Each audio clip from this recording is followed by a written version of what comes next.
G'day, mate. I'd personally like to thank you for volunteering. I hope you're a night owl because you'll be staying up from 12 a.m. to 6 a.m. for the next 5 days, which you already knew about. If not, we'll grab a cup of coffee and get to work. Let me fill you in on your task for the next 5 days. You simply need to make use of our security camera system to monitor the animatronic characters and make sure that they are functioning properly. At the end of the work period, give us reports on the activity. Boring, right? Wrong. The animatronics have a night roaming mode enabled to make sure their servos don't lock up, which is a little bit buggy. As the nights progress, they may become more active. Now, I guess the first thing you noticed is that you have limited power. Fazbear Entertainment has returned with a much smaller budget, so all of our buildings have limited power. It makes working with these animatronics quite difficult. Your office uses 1/3 of power, which is constant, but isn't too bad. The camera system uses 1/3 also. It's quite an old system. The images may glitch out at times when you're using the cameras. It's actually the same system from the Restaurant of 87. That's something we managed to scavenge, because, smaller budget, had to save some money, so we just scavenged some old systems. And then the lights for the whole building use the last third of power. Your power will drain extremely quick when using all the lights, so use it sparingly. Now here's the part that might scare you. The animatronics can be very dangerous at night. I'll explain this in depth. 20 years ago, the animatronics Freddy, Bonnie, Chica, and Foxy were retrofitted with a night mode, which was buggy, along with facial recognition as a test. Someone had tampered with the facial recognition afterwards, and it resulted in the death of an employee. No one's quite sure what animatronic killed the employee, but we kept 4 of them and trashed the rest, in case we opened up one day. Some of those animatronics are here with you right now, with the bug night mode. The bug night mode means that they will just simply roam around the building during the night, and they'll most likely pop up and visit you in your office. How exciting is that? Now, the danger is them spotting you. If they look at you for long enough, they will forcefully try to stuff you into an empty Freddy Fazbear suit. Why? Well, they'll see you as a bare endoskeleton without a suit on, so they will try and assist you with getting one on. Which wouldn't be so bad if the suits weren't filled with crossbeams and wires, so it's quite deadly. Worse than the spring locks, actually. To avoid this happening, there is a little console to your right. It is wired to the main generator outside, so using it will turn off all power on and off as you please. What you do is you turn the power off and let the animatronics head back towards the generator as it still produces some noise, but the animatronics could enter your office while they're moving, so don't worry if this happens. Just make sure it's dark and keep still. Let them walk past. You must turn the power back on once they are out of your office, because once the generator stops turning, the animatronics will learn to listen closer for faint sounds, such as breathing or body movements, because if there's no noise somewhere, they will look for noise which will be in your office. It's quite bad, so don't try sitting in the dark all night. You may regret it. Now, if you're feeling scared or skeptical about watching our animatronics, do not worry. All the happenings of Fazbear and Fredbear Entertainment are in the past. The animatronics responsible pretty much all have been disposed of, I think. Okay, so now you're all filled in. Keep an eye on the animatronics, conserve power, log all activity, and I'll talk to you again tomorrow night. Good night, mate.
Da-da-dum-dum-dum.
G'day, g'day.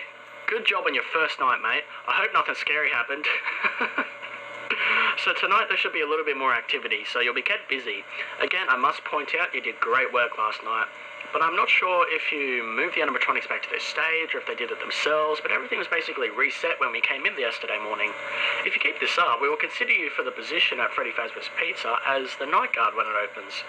It would be basically the same thing, but you would have more power, lights always on the building, and a bonus, doors.